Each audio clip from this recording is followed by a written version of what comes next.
here at First Celtic Pub after Alpha-1 Immortal Kombat live. And all I can say is, holy crap, on the show. It started off ridiculously good. You had Alex Daniels beat Tracy Williams, but I think there's a bit of controversy with the ref's call, so who knows what's going to happen with that. I think Tracy Williams should have won the match, but just sit and wait and find out.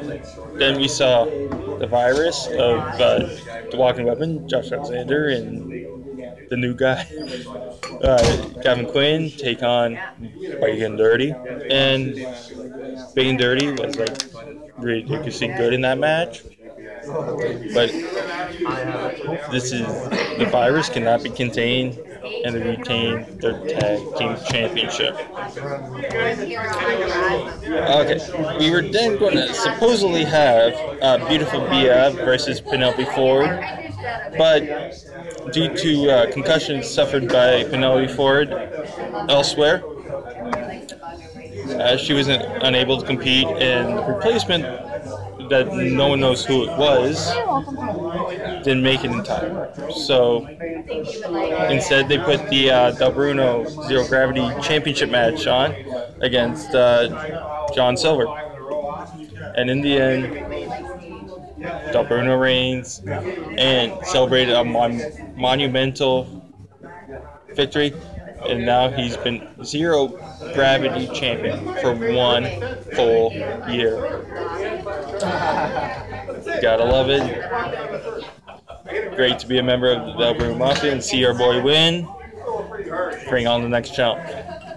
But after the match, Beautiful Bia decided to come out again, and basically there was an impromptu match with her and Miss Chung. I'm like, you're all like, what? She says, like, the GM sanctioned it. I'm like, I feel like Josh might have been a little dazed from his match with Big and Dirty to comprehend. But the match happened. But guess what? She still lost. So, does this mean she's not going to get the Alpha-1 contract? Or because Miss Chung was not technically an active roster wrestler? Who knows if they're going to forego it and give her another shot, or, again, it's a wait-and-see attitude. Then we had the Falls Count Anywhere match with Space Monkey beating the previously undefeated Jim 9. Great back-and-forth match. Kind of bummed out Jim 9 didn't win.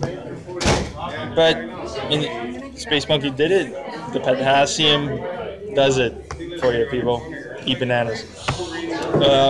Then we had your Alpha Male Championship with Toby Durst taking on the bad boy, Joey Janela. And wow, those two, it could have gone either way, I feel like.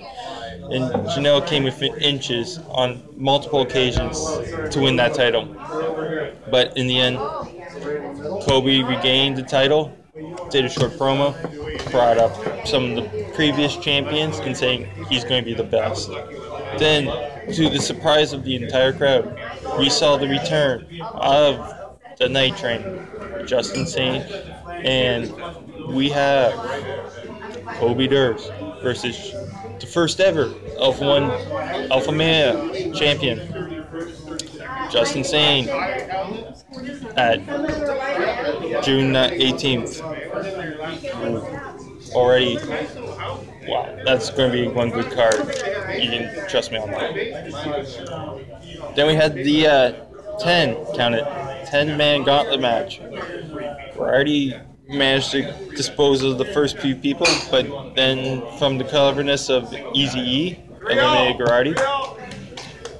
But then Joey Kings came in, wreaked some havoc, but because Shady Saber can't really win much, decided to attack Joey from behind and eliminated Joey.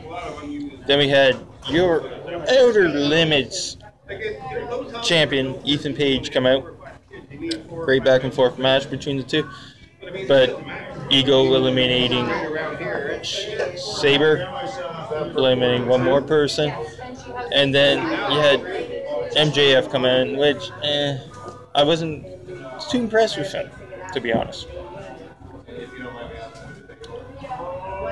So he challenged All Ego for his Outer Limits title. Didn't get the job done. So Ethan retained and won the gauntlet match. But then he decided, you know what, for June 18th, I'm going for those tag titles. So he calls out the Virus, tells him, I'm going for the tag titles.